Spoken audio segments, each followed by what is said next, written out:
Salut à vous, c'est Cyril Lee pour une nouvelle LCDC et pas des moindres, c'est parti.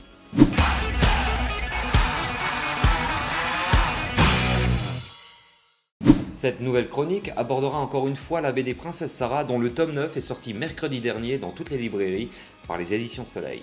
Ce 9e tome ouvre en fait le lancement du 3e cycle des aventures de Sarah dont le premier était sorti en 2011.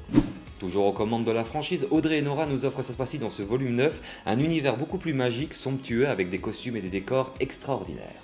Il y a quelques jours de cela, j'ai eu la possibilité de rencontrer Nora Moretti, la dessinatrice de la BD, qui m'a accordé une petite interview que je vous offre. C'est au salon littéraire baptisé Le Livre sur la Place qui s'est tenu les 9, 10 et 11 septembre dernier dans la ville de Nancy que je retrouve Nora Moretti, dans laquelle elle me fait la surprenante et charmante surprise de m'offrir une dédicace toute particulière et personnalisée en guise de remerciement par rapport à ma précédente vidéo abordant le sujet de la BD. Ok, on est là à Nancy pour le salon du livre avec Nora Moretti, la dessinatrice de la Princesse Sarah. J'avais fait un tutoriel il y a un peu plus d'un an sur la BD, sachant que il y a bientôt le volume 9 qui va sortir mercredi. Donc première question, Nora, come stai? Come sto benissimo, grazie. D'accord. Alors, c'est la première fois que tu viens en Moselle. Oui. Ta première impression concernant les organisations en Moselle? C'était impec en fait. Ouais. Et la vie est magnifique. Hier soir, on a eu aussi un spectacle dans la place, Stanislas. C'est avec les lumières et tout ça, c'était génial. Ouais. Et les festivals, c'est magnifique. Bon, j'adore. Ouais. Bon, vivement la prochaine fois alors. J'espère que tu pourras revenir même dans d'autres salons. Volontiers, quand vous voulez, moi je suis là. Voilà, c'est bien. Et Audrey, comment est-ce qu'elle va? Elle va super bien, elle a son bébé, mais elle gère quand même. Je ne sais même pas comment elle fait. Elle gère toujours tous ses projets. Et vraiment, elle est une force de la nature. D'accord. Alors, est-ce que tu peux nous parler maintenant du tome 9 qui va bientôt sortir? Oui.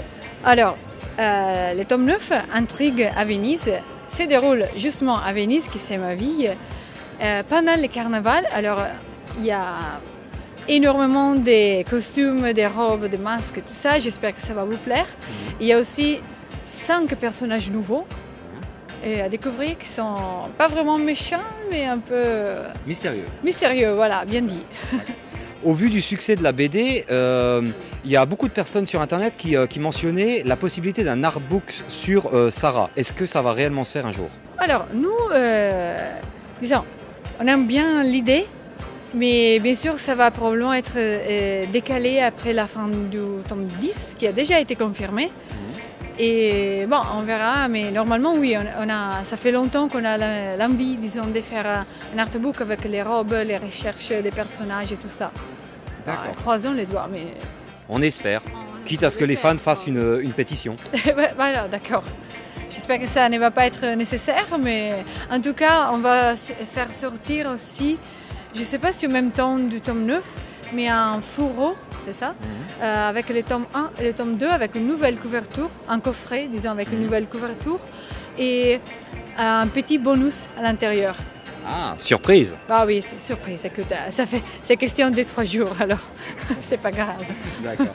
Et justement, est-ce qu'un jour, il y aurait une éventuelle possibilité pour que ta BD, cette version-là, soit adaptée en animé? Oh mon Dieu, ce serait un rêve, je sais pas, mais... Vraiment, j'ai aucune idée. Disons, c'est pas la première fois qu'on me pose la question, mais je sais pas. J'espère que ça serait vraiment génial.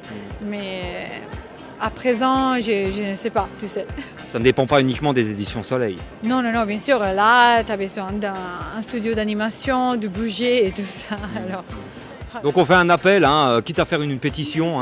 Voilà. Et justement... au-delà de la notoriété que la BD elle prend chaque année, comment est-ce que toi tu le vis cette notoriété? Pour moi, en fait, c'est seulement le numéro des festivals qui a augmenté, des fans, ça fait énormément plaisir évidemment, mais tout se passe bien, on bosse comme d'habitude. Tu sais, quand tu as une équipe agréable, c'est toujours plus facile. Ça se passe bien. On s'amuse à la base. Voilà. Alors le tome 9, il s'est terminé depuis un petit moment. Est-ce que tu as déjà commencé à travailler sur le tome 10? En fait, non. J'en sais comme vous, je connais seulement les titres, c'est-à-dire La guerre des automates. Alors je sais pas, mais tu sais, Audrey pour l'instant, elle a déjà démarré avec le scénario, mais c'est tout top secret pour l'instant. Secret défense même. Bah oui, et tu sais, pour moi aussi. D'accord. Et justement par rapport à l'œuvre originale de France Burnett, les automates, d'où ça vient exactement? Ah là, c'était une idée à nous.